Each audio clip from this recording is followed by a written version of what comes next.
The subway's part of the skyline, a part of our city. Now imagine, there's no 7 train. That's absurd. I mean, what about the population who lives here? What about the people who lives here? They have to go to groceries, they go to work. System ridership is down, still about 80%, down nearly half on the bus. Service has continued during the pandemic. That's created a giant multi-billion-dollar budget deficit.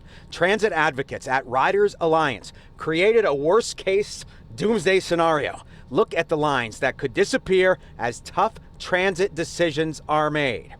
I talked to the Riders Alliance's Danny Pearlstein.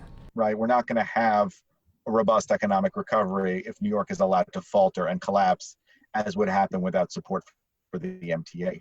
How is this different from kind of what we've been through in the past, 2010 or even last year when we heard about the MTA budget problems?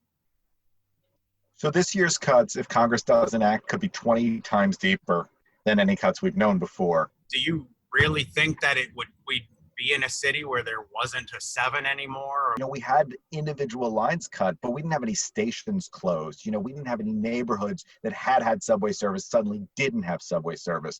But unfortunately, that's what we're reckoning with right now. Riders Alliance looked at ridership and the busiest, highest frequency routes, as the MTA does.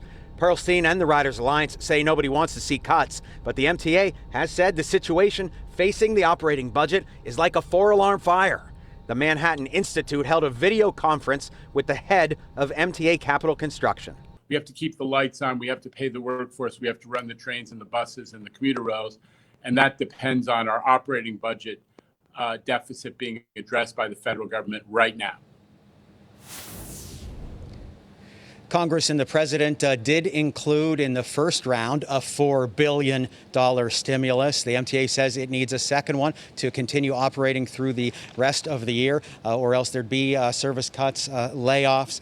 Congress is expected to go on recess in August. That's why there's this push happening now. In Woodside, Queens, Greg Mocker, Pix 11 News.